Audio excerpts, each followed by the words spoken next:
Attention, vous écoutez un programme audioactif. Revs up, lights out on 2019. Great start from Miller on the second row, and it's a good start from Dovizioso also. Not so much for Marc Marquez. Quartararo finally exits pit lane. Oh dear me, what's he sitting up in the middle of the circuit for? What's happened? He's just thrown something off his bike. He's having a look. He sits up Dovizioso. The crowd here go wild.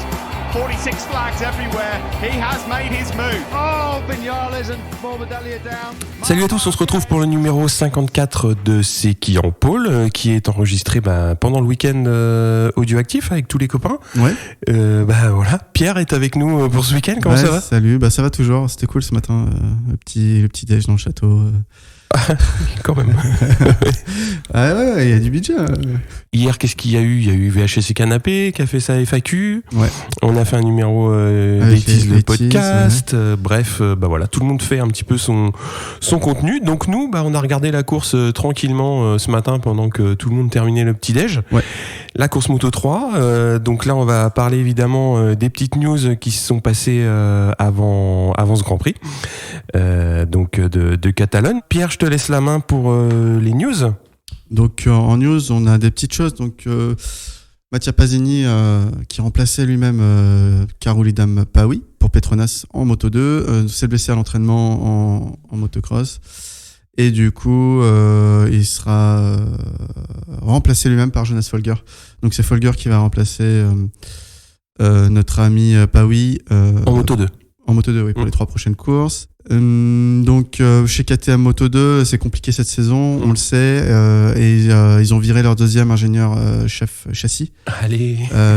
Donc ils avaient viré le premier, Raymond Mandel, après les tests d'avant-saison, et c'est son remplaçant Kevin Rainer qui vient de quitter le bateau également.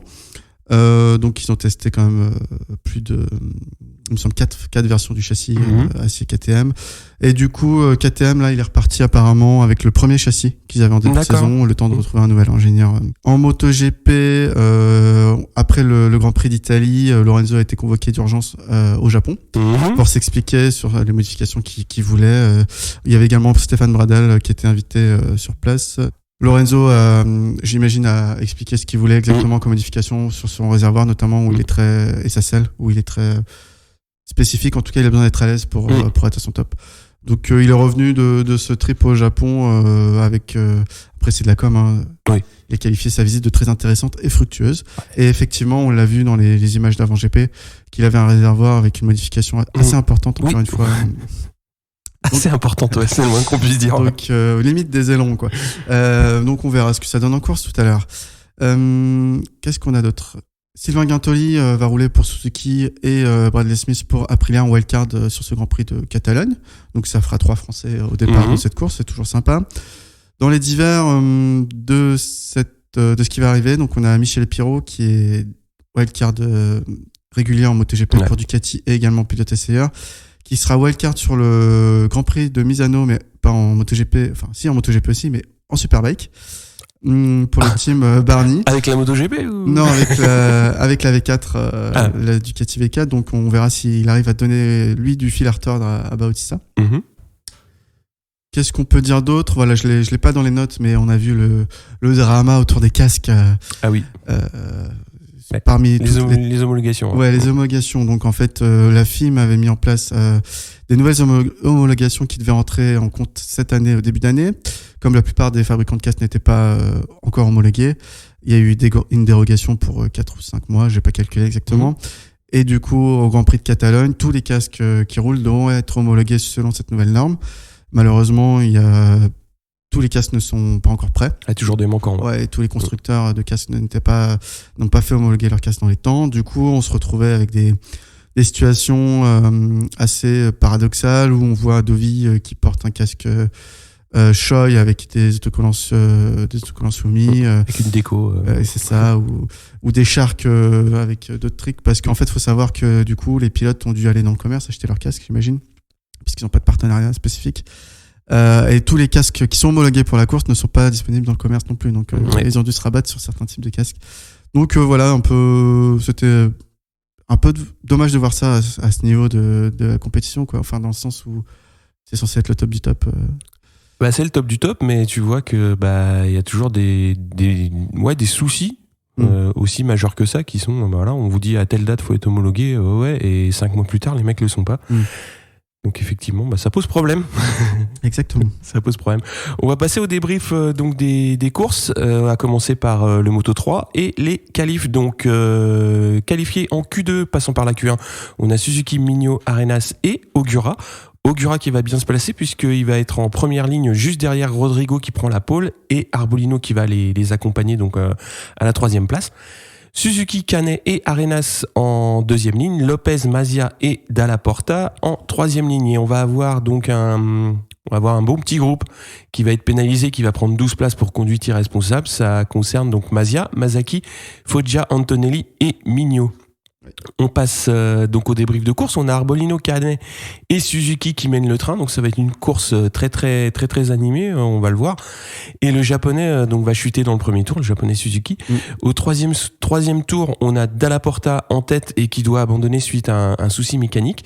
Et je crois le tour d'après, on va avoir une grosse chute qui va impliquer Honshu, donc qui se loupe au freinage et qui va percuter Perez, Garcia, Arenas et Salas. Donc à mon avis ça va pas rester sans suite puisque c'était quand même un freinage plus que audacieux et bon voilà, il a emmené quand même c'était à la Joe Bartim, je lui fais les freins et sauf final, qu'ils étaient 4 devant quoi. Il embarque tout le monde quoi. Il embarque tout le monde. Ouais, grosse chute, il y a eu quand même un pilote qui a fait pas mal de roulé-boulé dans le bac, donc ça aurait pu être assez grave, mais bon, tout le monde s'est relevé sans souci. On va avoir à 8 tours de l'arrivée une chute de Massia. On a également c'est Masaki, Masaki qui va chuter à son tour en plein milieu du peloton après un contact avec Ramirez. Donc pareil, ça aurait pu être il aurait pu embarquer un peu plus de pilotes dans sa chute. On a Rodrigo et Binder qui vont chuter dans l'avant-dernier tour. Et le dernier tour, c'est Toba qui va chuter également. Et il va y avoir beaucoup de bastons tout au long de la course. Et notamment dans le dernier tour. Et c'est Ramirez qui va s'imposer devant Canet, Vietti, Lopez, Foggia, Ogura et Fenati qui, à la faveur de toutes les chutes aux avant-postes, termine à une flatteuse 7e place quand même. Mais bon. Ça reflète pas sa course. Non, ça reflète pas sa course. Elle était nettement plus difficile que le résultat laisse penser. Qu'est-ce que t'en as pensé de cette course, Pierre ? Très impressionnante de par les chutes. Ouais. Bon, ça c'est un peu ambigu parce que ça donne toujours un peu de piment aux courses, les chutes, mais c'est vrai que c'est assez catastrophique à voir des fois. Ça fait peur. Honshu a fait vraiment quelque chose de pas propre pour le coup. Ouais. Alors que les autres chutes, c'était plutôt je vois une petite un petit passage, je me faufile et puis ça passe pas, bon c'est moins grave. Je suis un peu dégoûté parce que mes favoris pour la course ils sont tous tombés, j'ai pas trop compris.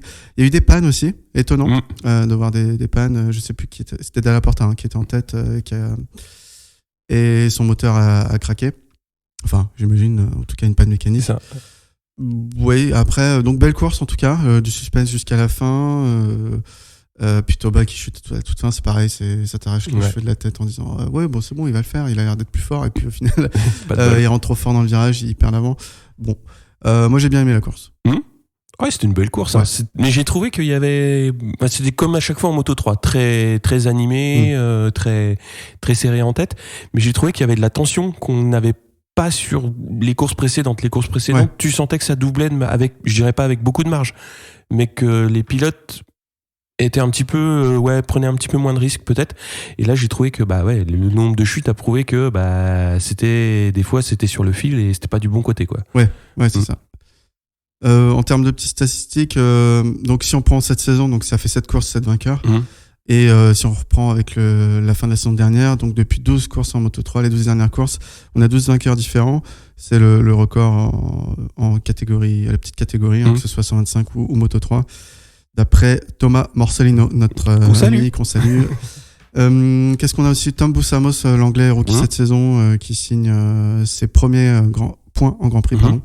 Et donc on va se retrouver un petit peu plus tard pour la suite avec le Moto 2 et le Moto GP. Et là ça va presque être l'heure bientôt de l'apéro, et surtout on va essayer d'aller faire chier les backlogs qui doivent être en train d'enregistrer. Exactement. Allez, à tout à l'heure. Ciao. On se retrouve pour le débrief donc de la course Moto2 qui vient de se dérouler donc sur le circuit de Montmeló en Catalogne. Donc on va revenir un petit peu rapidement sur les résultats de la Q1 et de la Q2. Donc c'est Ben Snyder, Martin, Lecuona et Boulega qui passent en Q2 et c'est Fernandez qui va être en pole devant Lutti, Loves, Navarro, Di Gianantonio et Marquez. Et on a une troisième ligne 100% italienne avec Baldassari, Boulega et Locatelli. En course on a donc Lutti, Fernandez et Loves qui partent, mais Loves a quand même un rythme de course nettement inférieur à la majorité du peloton. Il va décrocher dans les premiers tours et Lecuona va abandonner. On a Fernandez qui passe au forceps et Baldassari qui va chuter et dans le même temps Marquez va reprendre la deuxième place. On a Di Gianantonio également qui va chuter et devant on a deux petits couples qui se forment, Lutti et Marquez et Fernandez accompagné de Navarro à 10 tours de l'arrivée. Et on a Marquez qui va passer en tête à 8 tours du drapeau à damier, donc va réussir à clairement se détacher de Lutti, qui lui aussi est quand même assez loin devant Navarro et Fernandez. Et on a une fin de course qui se fait quand même au train, c'est-à-dire que Marquez va se détacher un petit peu. On a presque pu penser que Navarro allait revenir sur Lutti, mais il manquait quand même un petit peu. Lutti a nettement baissé de rythme en fin de course. Pour compléter un petit peu les résultats, donc on a Fernandez 4, Bastianini 5, Marini 6, Schroeter 7, Eviere 8 et Loves qui termine 9e quand même. Incroyable. Incroyable. 3. Donc partir 3, finir 9, c'est pas un bon résultat. Maintenant, oui, il finit la course dans le top 10, c'est bien pour lui. Encore une fois, course moto 2, c'est intéressant, il y a eu des dépassements quand même. Marquez, clairement, c'est l'homme fort du moment. Trois dernières courses, 3 victoires. L'outil solide de tout le week-end. Malheureusement, il a manqué un peu de... je sais pas si c'est du pneu ou de la fatigue en fin de course qui a fait qu'il a baissé de rythme. Qu'est-ce qu'on peut dire d'autre? KTM marche toujours pas le châssis. 12 pour Binder, je crois, j'ai cru voir. Folger qui remplaçait Pawi, pas dans le bon coup. Pourtant on sait que la moto est correcte, mais après quand ça fait 1 an et demi que tu roules pas en compétition, je pense que tu perds un peu tes repères. Puis il a travaillé beaucoup sur la Yamaha MotoGP, donc c'est quand même une moto radicalement différente, alors que Pasini il était sur l'ancienne M Moto2, mais bon. Ouais, mais il était toujours dans la catégorie, on va dire. Mais Folger, il avait quand même été metteur au point du châssis Kalex Moto 2. C'est bizarre. Enfin, c'est bizarre. Oui, c'est bizarre. Ouais, bon, voilà pour le tout. Je pense que ce championnat du monde se détache. On voit que Baldassari manque de régularité. Il a fait des petites erreurs. C'est pas la première fois, même s'il a été très bon en début d'année. Là, ça commence à coûter cher en points. Ouais.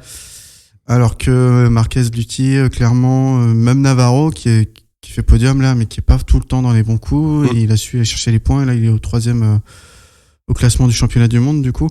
Donc ça va jouer, on sait pas encore, mais en tout cas, c'est les hommes à surveiller, je pense, sur la longueur de la compétition. Et Marquez, il a pris goût à la victoire. Ah oui, puis surtout, là, c'est quand même assez net. Enfin, il a un petit peu détaché au début, le temps qu'il prenne son rythme.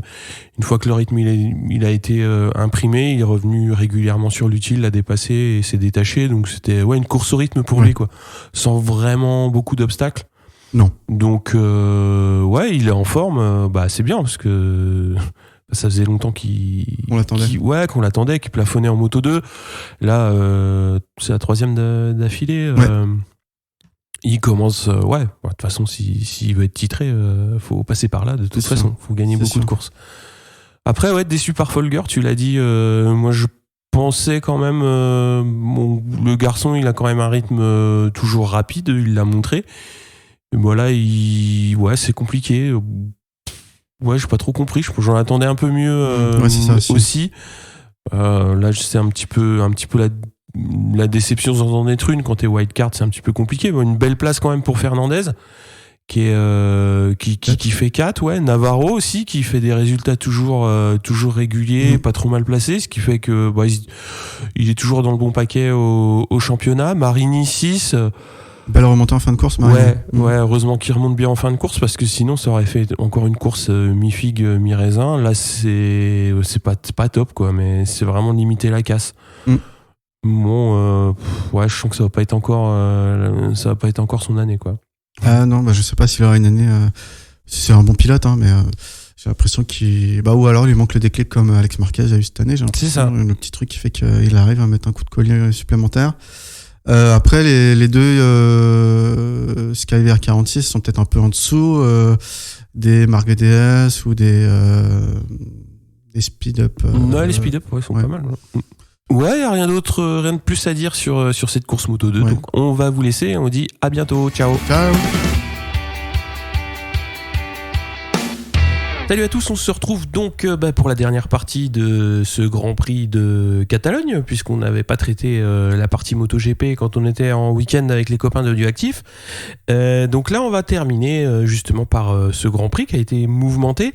Et surtout, on va commencer aussi par les goodies qui avaient été à l'origine gagnés par Forum MotoGP. Et qui a décidé de remettre les goodies en jeu, et c'est Romain qui les a gagnés, donc je vais le contacter pour lui envoyer tout ça. Et évidemment les goodies, comme d'habitude, de la bécannerie, de Thium, d'Offbike et aussi de la maison. Et pour parler donc du MotoGP, Pierre, je vais te laisser la main. Donc en MotoGP, les Q1, ça va être Morbidelli et Mir qui s'en sortent, alors que Miller, un des favoris en Q1, ne fait pas mieux que 4e de cette session-là. En QD, c'est notre Franchi Fabio Quartararo qui vient souffler la pole à Marquez, qui cette fois n'avait pas trouvé la roue de Dovi. Et alors que Viñales fait également une bonne qualif avec la 3e place à la clé. On a Morbidelli qui partira 4e, Rossi 5, Dovi 6, Petrucci 7, Rins 8 et Crutchlow 9. Zarco s'élancera lui de la 18e position, et on n'oublie pas notre 3e français, Sylvain Guintoli, qui partira 23e avec Suzuki. Donc en course, Dovi, bien aidé par son all-shot device, se retrouve premier au virage devant Marquez, alors que Quartararo a fait également un bon départ pour une fois, et il va titiller Marquez dès les virages suivants. Ensuite, on a Viñales, Petrucci, Rossi, Rins qui suivent, alors qu'on a carrément perdu Morbidelli qui pointe tout de suite à la 12e place. Ça bouge beaucoup de positions en ce début de course, et Viñales passe Marquez et va titiller Dovi. C'est Carrel qui va ouvrir le bal des chutes dès le premier tour. Puis ensuite, on a très rapidement Bradley Smith qui va percuter la jambe gauche d'Alex Espargaro. Bradley va chuter, Aleix va abandonner. Aprilia rend les armes parce que c'est pas Giannone qui va se rendre utile sur cette course. Mais on passe vite fait à autre chose parce que là, clairement, c'est le drame de la saison pour le moment, et je pense que ça va le rester. Lorenzo Chaud-Patate, qui avait fait un très bon départ et plutôt un bon week-end jusque-là, avec son nouveau réservoir pour le GC Corones, il tente de passer Viñales à l'intérieur du virage, perd l'avant au freinage sur l'angle, touche la roue arrière de Dovi. Donc la Honda 99 vient ensuite percuter Viñales. Et forcément, le numéro complémentaire, c'est le 46. Rossi qui chute également, alors qu'il avait élargi pour éviter le tas. Mais c'est pas suffisant. Et donc, on a 4 pilotes majeurs qui sont out pour la course à ce moment-là.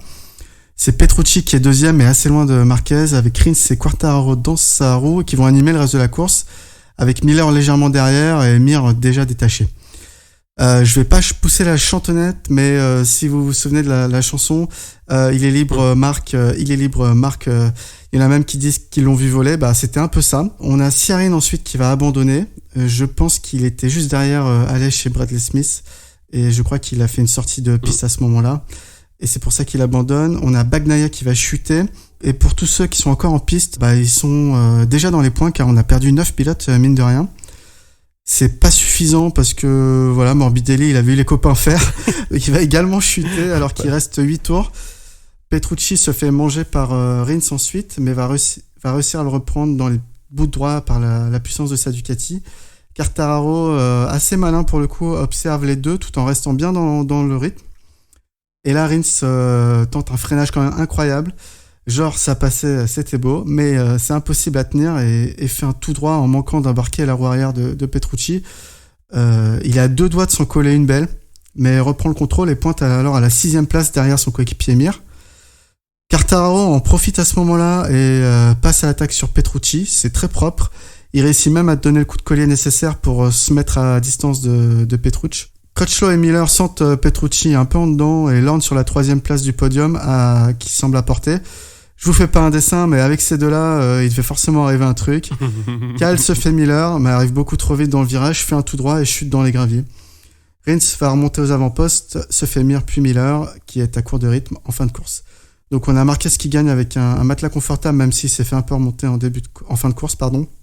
Quartararo finit 2, Petrucci 3, Rins 4, Miller 5 et Mir 6. On note le top 10 de Johan Zarco. Et qu'est-ce qu'on peut du coup noter ? 13 pilotes à l'arrivée. Guintoli 13e. On va passer directement à la discussion post-course. Évidemment, le gros fait de course, c'est l'erreur de Lorenzo, on va dire. Moi, j'ai franchement du mal à me faire une religion sur ce qui s'est passé. Bon, on en a parlé un petit peu avant de démarrer l'enregistrement, mais moi, j'ai senti un pilote nerveux dès le début de course. Donc, moi, j'ai trouvé quand même que son dépassement était là où il le tente. C'est un peu tendu, mais bon après j'aurais tendance à dire que c'est pas de chance et comme tu l'as dit, il embarque quand même mine de rien 3 prétendants, enfin prétendants c'est un peu c'est un peu large, mais 3 pilotes qui sont quand même bien placés au championnat du monde et c'est surtout ça qui fait mal au cœur que vraiment l'action en elle-même, parce que c'est pas de bol.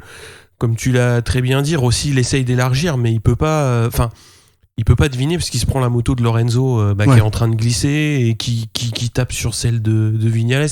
Enfin bon, voilà, c'est un molki le truc. Donc, mais non, mais il a pas de bol quoi. Je trouve que c'est dommage parce que les Yamaha étaient bien placés.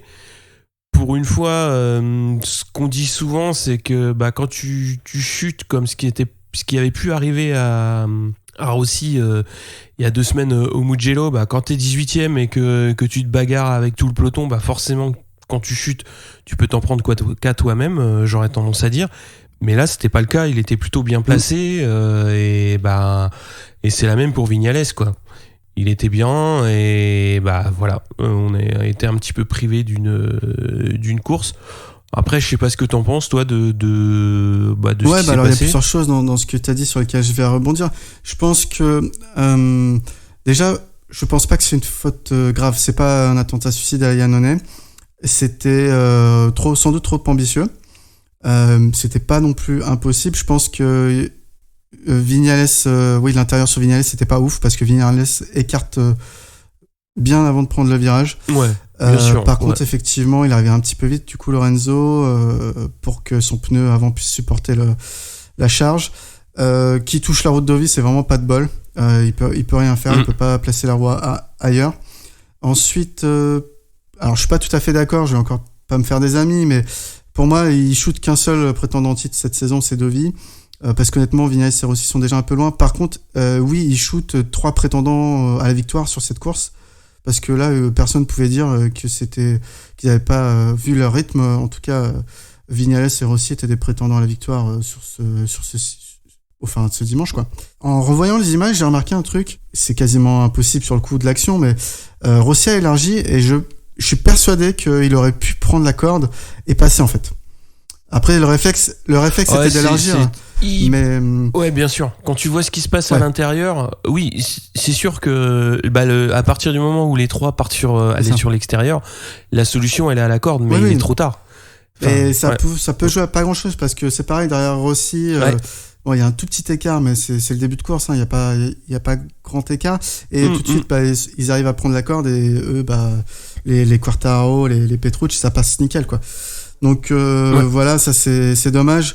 J'ai bien aimé les gestes après course, les excuses. Alors c'est les excuses à la Lorenzo, hein. Il fait pas de grandes déclarations. Je suis désolé. Mais il a l'air quand même contré. Enfin, c'était pas sa volonté. Il semblait en forme et il avait à cœur de bien faire, je pense, Lorenzo sur cette course. Donc c'est une catastrophe pour lui. Forcément, tout de suite ça crie un peu au complot, comme d'hab. Bon. Non, mais... Donc c'est une erreur qui peut pas répéter, pas forcément parce que ça met en danger le championnat du monde, bon c'est une chose, mais c'est surtout que c'est en train de tuer sa saison là, entre ce mauvais résultat et là ce qui vient de se passer, faut pas qu'il répète, quoi. Dans le sens où c'est une erreur de rookie, ça a été dit, je suis pareil, je trouve que c'est vrai, il aurait pu attendre 1 ou 2 virages et passer la Honda est un peu plus puissante que les Yamaha, passer comme ça, quoi, parce que En fait, dans le même virage, on se rend compte que Marquez double Dovi et lui il double Viñales et malheureusement il vient toucher Dovi. Et voilà, les deux Honda ont fait un dépassement dans le même virage et il y en a un qui l'a maîtrisé et l'autre pas trop. Ouais, enfin, mais en voyant les images, je trouve que quand même, le dépassement il est ultra ambitieux quoi. Il est, et comme tu l'as dit, il est pas tête brûlée. C'est pas ce qu'a fait par exemple Crutchlow là, quand il se fait Miller. Enfin, quand il le passe, tu te dis ah mais tu vas jamais t'arrêter mec. Ouais. Et effectivement il s'arrête pas quoi, il finit dans le bac. Et bon voilà, ça c'était couru quoi. Quand tu le vois partir, tu dis ah ouais. L'erreur bête pour moi c'est ce que fait Crutchlow. Là ce qu'il tente, ouais c'est quand même bon, c'est clair, il y a la place, Viñales laisse la place, donc lui il tente le coup. Mais je trouve qu'il est déjà bien embarqué dans le virage avant de pencher la bécane quoi. Et dès que tu le vois faire, tu te dis ouais ça va partir, c'est obligé quoi. Ouais. Et après pour les deux autres c'est pas de bol. Mais moi je suis pas vraiment d'accord sur ce qui a été dit après course, parce que Lorenzo pour lui il a pas fait d'erreur hein. En fait, ouais. De ce que j'ai lu, il a dit j'ai pas fait I didn't make mistake quoi. C'est pas de chance. Mais il est quand même allé s'excuser auprès de Dovi, enfin c'est pour ça que je te dis, c'est des excuses à la Lorenzo. C'est pas un truc fond du collier, c'est pas un truc en disant oui je suis le seul responsable, comme aurait fait Petrucci par exemple. Mille excuses, c'est Lorenzo avec sa communication, c'est oui ça pouvait passer, oui on sait que ce virage est dangereux, ou il est difficile à prendre, mais quelque part je vais quand même voir les gens dans les box pour dire que je suis désolé, tu vois, mais il a du mal quand même à assumer en plein jour, j'ai l'impression, son truc, donc ouais, sa petite bourde. Après, s'il veut se faire pardonner, il sait très bien ce qu'il a à faire. Hein. Faut qu'il égalise. Faut qu'il égalise les compteurs, qu'il aille. Faut qu'il égalise les compteurs. Il faut qu'il sorte Marquez. Non, je plaisante quand je dis ça, mais parce que bon, c'est pas à souhaiter quoi. Mais bon, après, on voit de quoi il est capable aussi. Donc forcément, ça peut arriver avec Marquez. Ouais. Oui, il a connu un début de saison très difficile là, et je pense que c'est la première fois où il se sentait bien sur la moto. Il a un trophée. Il aurait dû prendre plus le temps, quitte à laisser partir Dovi et Marquez, mais prendre plus le temps et viser le podium et se rassurer quoi. Parce que là du coup c'est une course de perdu pour lui. Et après il a que ses doigts pour s'en mordre. Hein. Après voilà, c'est effectivement il a gâché un week-end où il était en forme et où il avait les moyens de faire un bon résultat. Ne serait-ce que faire un top 10. Ce qui était largement à sa portée sur la condition qu'il avait sur le week-end, ça l'aurait tout de suite entre guillemets remis mieux, j'aurais tendance à dire, même si c'est pas encore parfait. Je pense qu'il avait le niveau pour faire un top 5 ce week-end. Je dirais pas facilement, mais c'était faisable. Donc ça aurait pu prouver d'une part que ça a été fructueux de faire le petit voyage au Japon. Et d'autre part, ça remet toujours les pieds dans le bon sens.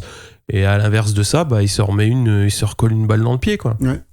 Après, on verra après au niveau du championnat du monde. Ça fout un putain de coup au championnat. Mais bon, après, c'est comme ça, c'est la course. Hein. On va passer peut-être au point suivant, donc notamment ce qui a été à peu près la seule animation de la course, c'est-à-dire la lutte pour le podium. Avec quand même une belle baston Rins-Petrucci. Ouais. Moi j'ai bien aimé, parce que Petrucci quand même depuis sa victoire au Mugello, puis même depuis le début de saison, il prouve que qu'il est présent, qu'il est à la bagarre. Rins, il était vraiment moi je l'attendais pas à ce niveau-là, parce que on attendait quand même un circuit de moteur, et la Suzuki elle est bonne, mais elle est peut-être pas aussi bonne que la Honda et la Ducati, mais là il a su bien en profiter de la situation. Et puis Quartararo, une course très intelligente à se dire oula, devant ça va mal, enfin c'est pas que ça va mal finir, c'est que de toute façon c'était en train de se bastonner à chaque virage. Je pense qu'il savait qu'il avait pas nécessairement les moyens de se mêler à ce bazar, surtout qu'il allait peut-être taper dans les pneus s'il voulait aller chercher les deux gars de devant. Donc il a joué l'économie, je pense, le temps que ça décante. Et puis c'est Rins qui lui a ouvert la porte en faisant la belle virgule on va dire, c'est aux 2 tiers de course. Et il en a très bien profité. Comme tu l'as dit, après, il a passé Petrucci assez facilement, parce que je pense que Petrucci, il devait être encore un petit peu sur l'adrénaline de ce qui s'était passé les quelques virages plus tôt. Et puis après, Quartararo, il a mis ce qu'il fallait pour se mettre à l'abri. De toute façon, il pouvait pas aller chercher Marquez. Et puis voilà, il a mis la bonne grosse seconde qui fait que t'étais à peu près tranquille, parce que quand t'as une Ducati au cul, t'es jamais vraiment tranquille. Ouais, mais j'ai trouvé que sa course était vraiment intelligente, quoi. Ouais, je suis d'accord avec toi. Déjà, Quartararo, il avait une vitesse de passage en courbe qui était la plus impressionnante, même de tout le week-end. Hein. Je crois que on va peut-être en parler après de juste la course, mais il a fait un week-end quasi parfait. Il termine meilleur temps le vendredi, il fait la pole le samedi et dimanche il fait deuxième. Je pense qu'on pouvait pas attendre mieux d'un rookie. Quartararo, il avait vraiment une vitesse très rapide. Alors forcément, il perd dans la ligne droite, mais le reste, il maîtrisait. J'ai vu un papier comme quoi le grip était difficile cette année, et c'est pour ça que les Honda et les Ducati étaient un peu en dedans, parce que la puissance, ils avaient un peu du mal à les faire passer au sol sans détruire les pneus. Alors que justement, c'est pour ça que les Yamaha, les 4 Yamaha et Rins avec sa Suze, ils s'en sortaient plus ou moins bien, et ils arrivaient à rattraper leur déficit de ce côté-là. D'accord. Concernant la course de Petrucci, très intelligent. On l'a vu qu'il a roulé avec la roue semi-lenticulaire à l'arrière, qu'on avait vu aux essais Mugello, que lui et Pirot avaient déjà à ses essais. Et là, il a roulé avec. Alors, je sais pas ce que ça va devenir, si ça va être gardé, si ça va être mis sur la moto de Deauville également. Pour le coup, j'ai vraiment du mal à savoir si ça apporte aussi un appui aérodynamique ou pas. Peut-être pas un appui, mais certainement une traînée, une traînée plus intéressante. Et faut souligner, Petrucci, c'est son 3e podium d'affilée pour lui. Du coup, c'est une grande première, et ça montre comme il y a une constance bien plus importante que celle de Miller, par exemple, parce qu'on va encore parler de ces histoires de contrat, j'imagine, mais du coup, voilà, la course entre les trois était belle. Il y a eu une partie course d'attente. Après, il y a eu une partie où Rins avait un rythme un peu plus élevé que celui de Petrucci, mais sans pourtant que ce soit suffisamment important pour pouvoir le doubler facilement. Et après, Quartararo, moi, il m'a fait penser à Rossi sur le coup, tu vois, le renard, le mec qui est expérimenté, il attend son tour, et puis après, hop, 2 virages, et c'est bon, salut les gars, merci pour la course. C'était vraiment cool pour ça. On va parler un petit peu de Zarco quand même, qui fait son premier top 10, quand même à 26 secondes de la tête, donc ça fait un petit peu loin, et encore à 10 secondes de son coéquipier. Mais faire un top 10, il y a les circonstances de course qui font que, mais c'est toujours important. En ce moment, il est pas c'est un peu le seul truc que je trouve un peu dommage, c'est qu'il soit encore derrière Rabat. Il y a 4 secondes à gagner encore pour aller chercher, mais il y a quand même il y a encore un petit peu il y a quand même encore de la déception, je pense, quoi. Ouais, il y a de la déception forcément. Après, top 10, c'est un peu par défaut. Je pense qu'il est content d'être là, d'être au top 10, d'avoir fini cette course qui semblait quand même particulièrement compliquée. Il a évité les gouttes, entre guillemets. Les gouttes, c'est les pilotes. Hein.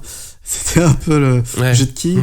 Week-end compliqué, comme tu as dit, 10 secondes de son coéquipier. Maintenant, il reste devant Oliveira. Serene finit pas la course. Donc voilà, c'est que le deuxième KTM. Il continue à progresser. Je pense que faut voir. Là, pour le coup, il a pas fait une mauvaise course, mais il a pas fait une bonne course, quoi. Mais c'est pas aussi catastrophique que ce qu'on avait pu le voir faire. J'ai vu une interview où il dit qu'il avait trouvé du mieux. Et au lieu de se fatiguer à 7 tours de la fin, il se fatiguait plus qu'à 3 tours, où elle devenait vraiment physique, la moto. Donc, lui, il était plutôt positif. Je te laisse parler du prochain point qui concerne les Ducati. Alors, j'ai vu le départ, je l'ai vu 2 fois.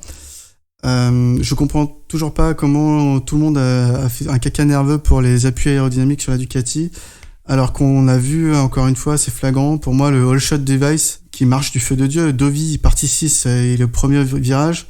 Petrucci, c'est un peu moins flagrant, il est partie 7, il fait 5. Et Miller qui part 14e, au premier virage, il est 7e. Donc, je comprends pas comment ça peut pas déjà avoir été copié, quoi. Pour moi, c'est un truc.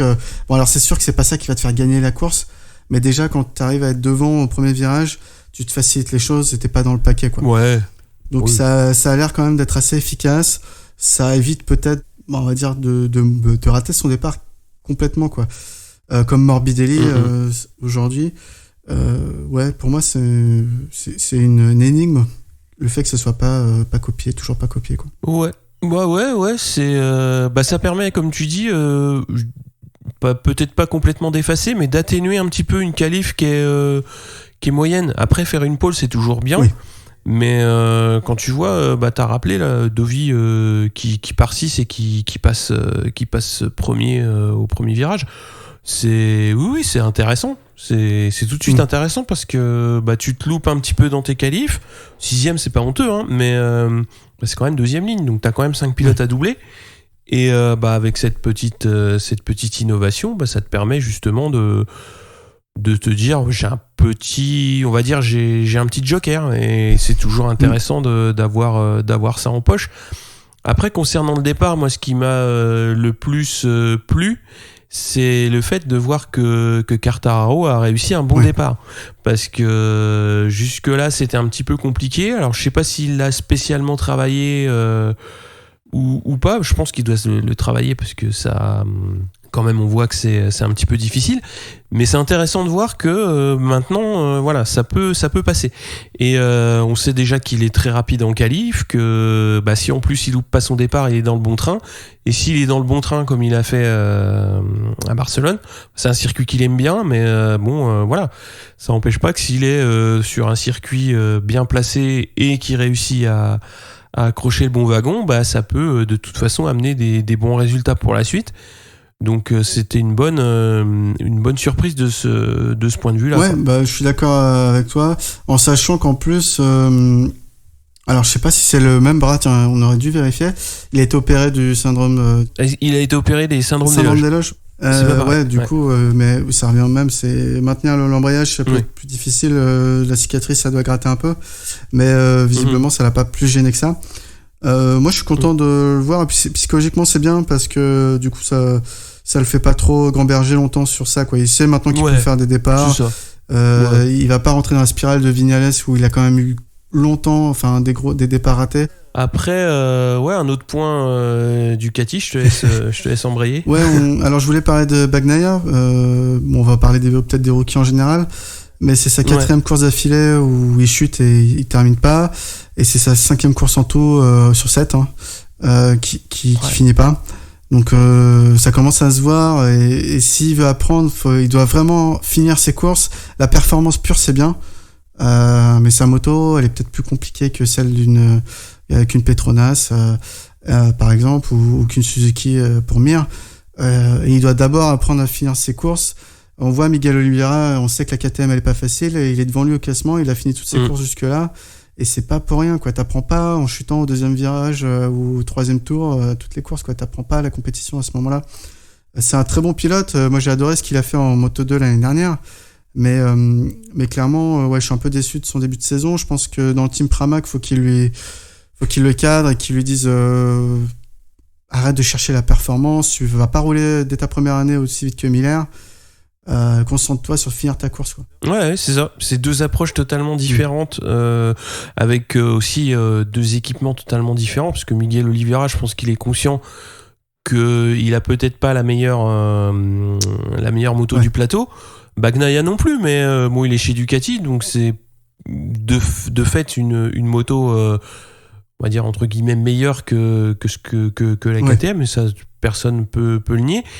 Mais effectivement, l'approche d'Oliveira, après, moi je rapprocherais ça aussi du team, puisque Oliveira étant chez Tech 3, je pense qu'ils ont dû lui expliquer pas mal comment fonctionnaient les choses. Je dis pas qu'ils l'ont pas fait chez Ducati, mais Oliveira, voilà, je pense que il doit être pas mal canalisé par l'équipe, par son entourage chez Tech 3. Bagnaia, là il a un petit peu comme tu dis, c'est pas en faisant 2 tours que tu vas apprendre à gérer ta course, et c'est là que c'est compliqué, quoi. Mais il va falloir vite qu'ils se mettent aussi, comme tu dis, en ordre de bataille pour d'une part comment finir des courses, parce que ça va tout de suite le remettre en confiance. Et c'est bizarre, parce qu'il chute en course, mais il chute pas beaucoup pendant les FP. Non, pas énormément. Et puis il a une bonne vitesse, parce que là, pour digresser légèrement, aux essais qu'il y avait aujourd'hui, il finit 6e meilleur temps, quoi. Donc première Ducati. Donc vraiment il a un rythme un rythme important. Mais il n'arrive pas à le maintenir, il fait trop d'erreurs. Et c'est vrai que Quartararo le disait après sa course, bon, outre qu'il était super bon ce week-end, il a dit quand j'étais derrière Petrucci et Rins, j'ai appris énormément, quoi. Et c'est ça qu'il doit faire Bagnaia. C'est avant d'aller chercher le résultat pur, c'est se caler dans la roue d'un pilote expérimenté, voir comment il se bagarre, voir quelle est sa trajectoire, voir comment il économise ses pneus. Ouais, après, Quartararo, il a quand même la chance d'avoir des bons profs, quoi. Ah oui.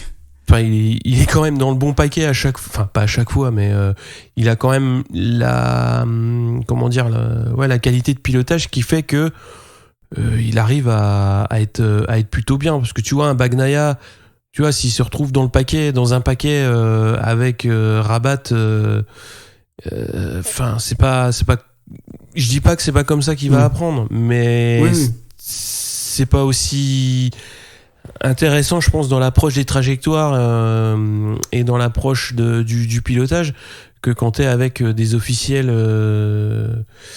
comme peuvent l'être Petrucci et Rins, quoi.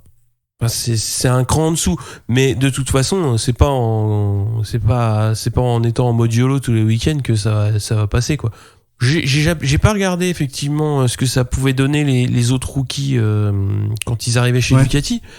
Mais faut commencer à finir des courses. C'est vrai que Ducati ces dernières années, le problème, enfin c'est pas un problème, c'est qu'ils prennent pas des rookies. Ils ont chopé Miller qui était déjà expérimenté chez Honda en MotoGP. Qu'est-ce qu'ils avaient avant? Petrucci, pareil, ils l'ont pris qui roulait déjà en MotoGP. Donc c'est vrai que c'est difficile de comparer là. Ouais, je voulais rajouter quand même moi un petit mot sur les Yamaha. Bon, il n'y a pas eu. On les a pas vus. Enfin, il y a eu. On les a pas vus. Mais non, mais il y a eu un coup de pas de bol. Merci Lorenzo, mais non. Moi, j'attendais un week-end très très compliqué pour Rossi et Viñales. Bon, il y a l'explication du grip qui fait que ils ont été moins désavantagés qu'attendus. Mais ils étaient quand même très très bien placés, présents quasiment à toutes les FP, tous les deux en Q2, bien placés sur la grille.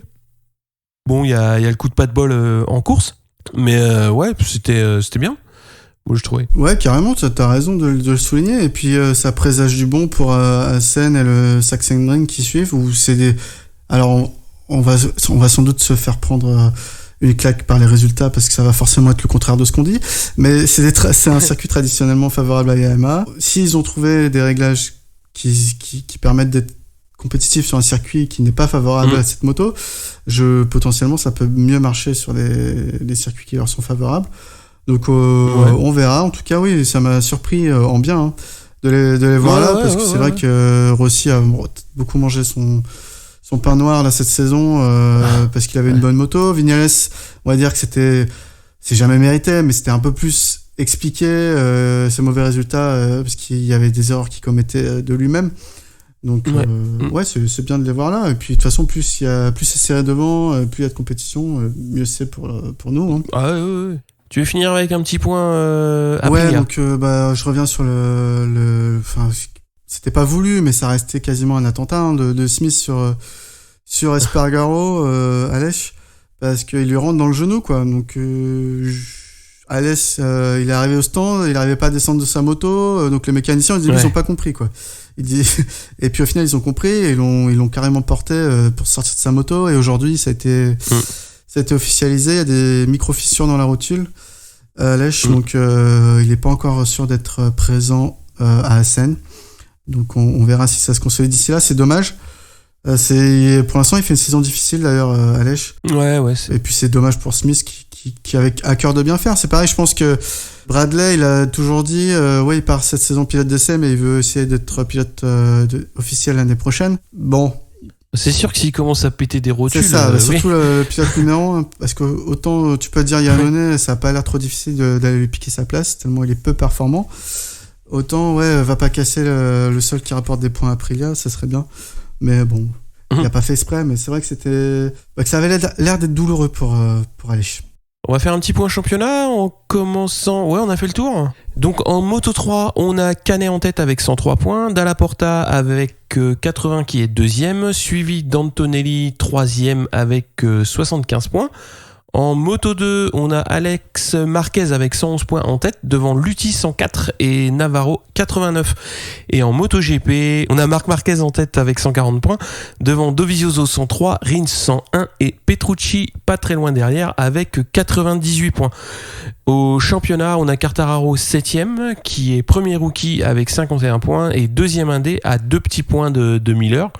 Donc un petit peu comme l'année dernière avec Zarco, il y a quand même il y a quand même le titre honorifique de premier indé en point de mire. Après cette course, c'est quand même pas mal pour un rookie. Et donc Zarco qui est 16e au championnat avec 16 points. Moi je voulais quand même parler un petit peu justement de ce classement au championnat, faire un petit commentaire notamment sur le MotoGP, parce qu'il y a quand même Lorenzo qui est 15e avec seulement 19 points en cette course. Donc ça fait même pas 3 points par course. C'est très compliqué. Après il y a Viñales qui est quand même 11e avec 40 points, donc ça fait moins de 6 points par course. Il y a déjà quand même un beau trou avec Marquez. Petrucci avec 98, il y a 42 points, ça fait beaucoup. Ouais. Et Bagnaia, on a bien fait d'en parler puisqu'il a que 9 points. Donc c'est pareil, c'est assez maigrichon. Ah oui, c'est pas assez. Mais quoi. Bon, après lui, il est là pour apprendre, mais lui, comme on dit, il apprend pas, c'est ça le problème. Mais j'aimerais dire qu'il y a pas sa place, c'est pas en jeu, quoi. Sauf si peut-être Alex Marquez arrive avec des sponsors énormes, mais il n'y a pas de raison que Ducati le remercie Francesco. Ouais, c'est Ciarine, hein. Moi je vois Ciarine là, tu t'as oublié de le citer, mais ah oui, Ciarine, oui, c'est là, c'est perdu, hein. Enfin moi j'aurais c'est clairement c'est perdu. 2 points, 25e. Très très compliqué quoi. Compliqué. Pour reparler de Fabio, on va sortir les stats de Doc Morcellino. On a donc c'est le 5e pilote le plus jeune à figurer sur un podium en catégorie Rennes. Avant lui, il y avait Mamola, Eduardo Salatino, Norik Abe et Marc Marquez, forcément. Et il a pas fait mieux que Zarco, dans le sens où Zarco a été sur le podium dès son 5e Grand Prix en MotoGP. Alors que lui, c'est son 7e. Donc, par contre, voilà, ils avaient pas le même âge non plus et la même expérience. Hein. Zarco était double champion du monde Moto 2. Ouais. Mais voilà, donc en tout cas, moi, ça me fait plaisir de voir des Français. Zarco il y a 3 ans et Fabio maintenant de faire des podiums dès leur première saison, c'est quand même ouf. J'ai acheté l'équipe. Il y a une double page sur Quartararo. C'est quand même assez rare dans ce genre de quotidien sportif, quoi. Enfin. Donc c'est génial de voir ça. À noter sa première chute ce week-end. Oui, et ça l'a pas perturbé plus que ça, visiblement. Ouais. Il a chuté en FP3, je crois, samedi matin. C'est ça. Et ça n'a pas embêté pour les qualifs. Hein. Non, pas du tout. Je te laisse parler un petit peu d'endurance. Ouais. Donc en endurance, le FCC TSR Honda France s'impose 8 heures de Hirschleben devant Hirschleben. Devant le team SRC Kawasaki France, et c'est le nouveau team VRD Gold Pierre Experience sur Yamaha qui monte sur la 3e marche du podium. Nouveau team parce que il a été créé cette année, donc c'est déjà énorme pour eux. Le Yart, un temps en compétition pour la tête de course, va connaître une casse moteur et un départ de feu 1 heure avant la fin de course. Malheureusement, non sans repeindre une piste d'huile, forcément, casse moteur. Et du coup, c'est Yoni Hernandez du team Honda France qui en fera les frais immédiatement avec une chute et un abandon également. Du coup, on va avoir une safety car qui sort, etc. Ça va être assez long et la fin de course va être un peu carrément gâchée à cause de ça. Le CERT connaît 2 chutes et finira 10e de la course. Donc, on a le SRC Kawa qui prend la tête du championnat du monde d'endurance. Et qui finalement, alors il y a eu un gros quiproquo pour défendre sa place lors de la finale à Suzuka. Je sais pas si tu as entendu parler de cette histoire. En fait, le SRC avait demandé de l'aide de Kawasaki France Europe pour payer le billet pour aller jouer la finale à Suzuka avant même cette course, avant qu'ils soient en tête du championnat. Ouais. Et ils n'avaient pas trouvé de financement, donc pour eux c'était on pourra pas s'y rendre, quoi. Et dans le même temps, Kawasaki donc Kawasaki Japon monte un team endurance spécial Suzuka avec les 3 pilotes Superbike, Jonathan Ray, Aslam et Toprak. Et voilà, du coup, c'était carrément, t'avais l'impression qu'ils s'en fichaient totalement de cette compétition, quoi. Kawa, mais au final, ils ont trouvé le financement, ça s'est décanté, sans doute parce que ça a un peu fait de scandale dans le milieu, quoi. Oui. Donc, le SRC pour aller défendre cette première place à Suzuka en juillet, le 28 juillet précisément. Ouais, c'est ça. C'est assez serré parce que le CERT est juste derrière à 5 points. Et après, ça semble compliqué pour le FCC TSA Honda qui est déjà à presque 23 points. Ouais, il y a 23 points, ouais, donc ça va être. Ouais, comme tu dis, c'est mort, sachant qu'à Suzuka, en plus, tous les teams classiques, tous les Japonais emmènent la grosse armada, donc ils trustent les premières places. Mais si le SRC y est, au moins ils pourront jouer leurs cartes, et ça c'est exactement ça, c'est limiter la casse. Ouais. Donc on avait également des courses qui se couraient en World Superbike et Supersport. On a vu le retour de Loris Baz et du Team Tenket, et ça c'était vraiment plaisant à voir. Du coup c'était pour la course de Rerez. Bautista avait la nette volonté de tout écraser à domicile, parce que en Superbike il n'y a qu'une seule course en Espagne, et de dépasser dès cette manche le record de Rea de 13 victoires sur une saison. Mission ratée car malgré 2 franches victoires en course 1 et en course Super Pole, il va chuter en course 2 en début de course alors qu'il menait. Derrière, rien n'est simple pour Rea car il va balayer dur dans les courses avec les Yamaha de Lowe's, Vandermark et Melandri, et même la Kawasaki privée de Razgatlioglu. En course 1, on l'a dit, donc podium c'est Bautista, Vandermark et Melandri. Rea est 4ème, il a été déclassé d'une place pour avoir fait chuter Alex Lowe's dans le dernier virage. Et c'est exactement le même classement en Super Pole Race, mais cette fois Rea parti dernier finira quand même 4ème. C'était belle remontée de sa part. On voit vraiment que même en difficulté pour la victoire cette saison, il reste un pilote au-dessus de la majorité du plateau. Du plateau, ouais, c'est clair. En course 2, c'est Vandermark qui l'emporte devant Jonathan Rea et Razgatlioglu. Baz va faire du bon travail malgré une grosse chute le vendredi qui va le priver de la fin des essais parce qu'ils n'avaient pas forcément de moto de prête dans son team. Il fait 12 en course 1 et ne pourra pas courir à la course Super Pole pour un souci technique. Et il fera 9ème en course 2, donc déjà un top 10 pour lui. Au général, il est 19ème. Donc franchement, on l'a vu performant. Comme il disait, pour lui, c'était des essais hivernaux, quoi, parce qu'il découvre cette moto. Ouais, c'était la première fois qu'il était avec le plateau. Ouais, c'est ça. Et puis parce qu'il avait fait des essais privés, mais il était seul. Exactement. Donc c'est la première fois où il pouvait vraiment se jauger par rapport au reste. Donc c'était important. Ouais, et puis même pour le team, le team a l'habitude de travailler avec des Honda. Là, c'est la première fois où ils sortent des Yamaha pour pouvoir savoir où est-ce qu'ils en sont. Donc, au classement du championnat, qu'est-ce qu'on a? Bautista largement en tête, même si sa chute permet à Rea de toujours y croire, et Vandermark 3ème. En Super Sport, on avait un autre Français, Loïc Arbel, qui vient tester la catégorie sur ce round uniquement. Donc Jules Cluzel va faire des qualifs assez catastrophiques pour ne pointer que 8ème sur la grille de départ à plus d'une seconde de la pole. Au contraire de Lucas Mayas qui se monte costaud et qui fait le 3ème temps derrière les éternels Tic, Krummenacker et Take Caricasulo. Mais le GMT va trouver un réglage magique le dimanche matin, et au warm-up, Jules Cluzel va faire 2e meilleur temps d'un seul cheveu derrière Tac. En course, Mayas va faire un bon début de course avant de perdre petit à petit du terrain sur la tête, alors que Cluzel va suivre une trajectoire inverse et remonter assez sûrement en passant Gradinger, Mayas ou encore De Rosa pour jouer le podium. Mais il sera pas à même de disputer la victoire, il partait un peu trop loin. Pendant ce temps-là, victime d'une percussion par un autre pilote, Jules Danilo va chuter et abandonner.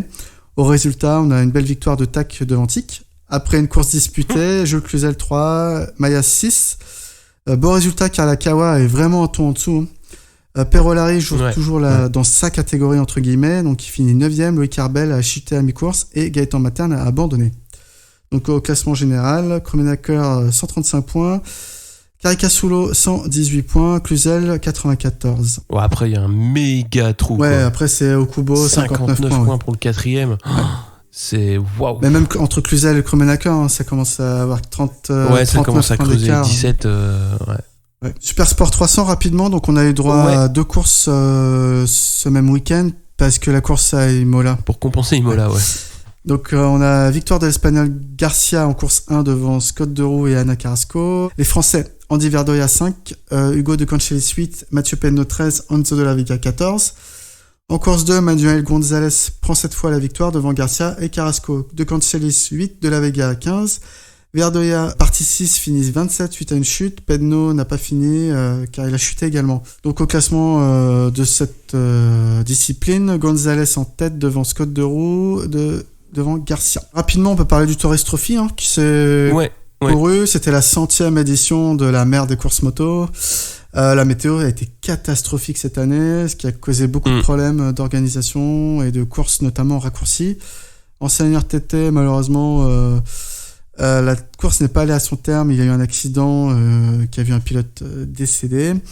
Et c'est Peter Ekman qui le remporte sur la BMW S1000RR. Et en course 2 du senior TT, c'est Dean Harrison qui gagne sur Kawasaki ZX-10R devant ce Ekman. En fait, ils se sont partagés un peu tous les trophées parce que c'est pareil, Ekman a gagné en super stock, en super sport, bref. Ils ont trusté tous les trophées quasiment. Ouais, toutes les catégories, ouais. Et on peut dire que le British Superbike s'est couru ce week-end. Doublé de Josh Brook, en Superbike. Et prochain round, ce sera le 30 juin. Bon, on a fait un gros tour quand même. Ouais, il y avait pas mal de choses. Plein de choses à dire à part le MotoGP quand même. Ouais, donc on va retrouver le Superbike dès le prochain dimanche à Misano. Comme j'ai déjà dit, il y aura des pilotes wildcard Ducati, donc ça peut être intéressant à suivre. Et puis c'est un circuit en général qui donne des belles courses. Ouais, et puis fin du mois de juin, on retrouve le MotoGP qui sera à Seine. Donc on attend de la neige encore comment. Je sais pas si on attend de la neige, mais on attend au moins un top 15 aussi serré que l'année dernière. Ouais, ça serait cool. Ça serait cool. Et puis après, ça va réenchaîner. Un week-end où il va y avoir les deux. Il va y avoir MotoGP et Superbike. Ouais, Grand Prix d'Allemagne et le round de Grande-Bretagne. Royaume-Uni, ouais. Bon, sur ce, Pierre, qu'est-ce qu'on se dit ? On se dit à bientôt ? À dans 15 jours ? Oui, on se voit dans 15 jours. Et puis là, on va suivre la Coupe du Monde féminine parce qu'il y a les Françaises et que ça joue à domicile. Et puis c'est cool, quoi. Allez, les Bleus. Allez, salut tout le monde.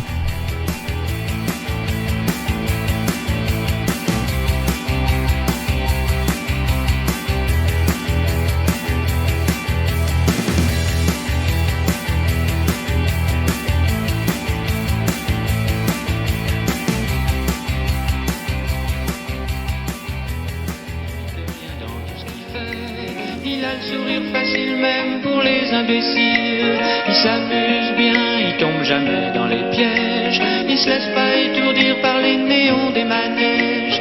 Il vit sa vie sans s'occuper des grimaces que font autour de lui les poissons dans la nasse. Il est libre, Max.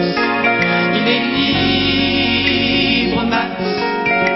Il y en a même qui disent qu'ils l'ont vu voler.